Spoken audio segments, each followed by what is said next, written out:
codkeeda bilan waxaan ku culaa xisku caqliga iyadan ku qoray inta iyaduna cishqiga ciyaar bay moodaysay aku yafansanay baltari xabiibta codkeeda bilan waxaan ku culaa xisku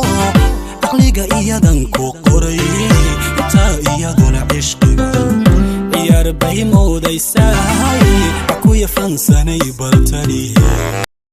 السلام عليكم ورحمة الله تعالى وبركاته. أصحابتي وأنا سلام دماتي من بركة ستوديو دافيدا كجوكتان وأنا محمد الشاوية هكذا نقل سعودان وبرتان يوتيوب كله إنها مارية تيفي فضلا أنت تقول تهاب سبسكرايب ونوصل بير كملال كنا في الرؤى سيدو فيديو كستان سوق لنا كوسو قارو والعال وحنا ولا قصيدة حالات ولا نسوق لنا قيب تيد اللباد قصيدة هدية نو بلعبه وحنا نقول بلعب مسا سيدة تان قصيدة نورتا وحنا رجاني إن هذا سعودتين قيب تيدي كوباد قصيدة وكو سابساند إنا كاينان تهورتين يالا qisadu waxay ku bilaabaysaa sida tan hadii aan bilaabo qaybteeda labaad. Horta marka hore wanigi soo sheegnay inuu inantu inay ahayd inan Oriana inankuna uu la yaabay arintaasi inanta dhinkeeda ka qabsatay kadib waxa dhacday inuu inantii ka tago isagoo yaaban amaba kaagsan kadib inantii oo iyaduna ooyeysa oo si kale noqotay dareenkeeduna isbedelay laakiin isku ogeyd arinta dhacday ayaa markii dambe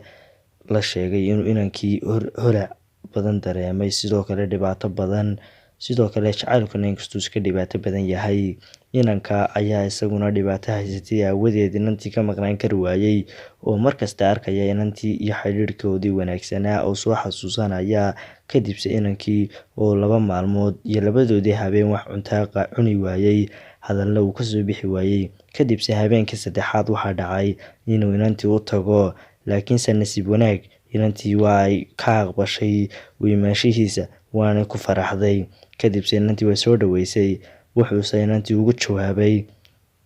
maan jeclayn in aan ka dheeraado laakiin waxaan la yaabay ama mucjiso igu noqotay arintayga ka soo baxday laakiin maxaad igu sheegi weyday markaas ay ku tiri waxaan kugu sheegi waayay in arinta noocan oo kale ay kugu dhacdo markii hore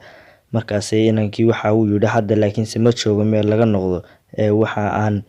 doonayaa inaan xiriirkeeni bartii ka sii wadano kadib inantii way ka aqbashay arintaasina way ku faraxday maalmo yar kadib waxa dhacay arooskooda ama aqalgalkooda halkaas oo inankii inantii ay isku calmadeen qisadani inta ayay nagu eegtahay waxaan inoo soo wadaa qisooyin kale oo kala duwan marka walaal nagu xidhno ayaan ku leeyahay oo channelkayga subscribe saar kambalaalkana furo sidoo video kasta aan soo galina ku soo gaadho walaal aad iyo aad baan kugu mahadcelinayaa daawashada videogan siina share gare aad iyo aad baan kugu mahadcelinayaa asxaabta ku xidhan channelkayga Maareeye TV. Wassalaamu calaykum waraxmatullaahi tacaala wabarakaatuh.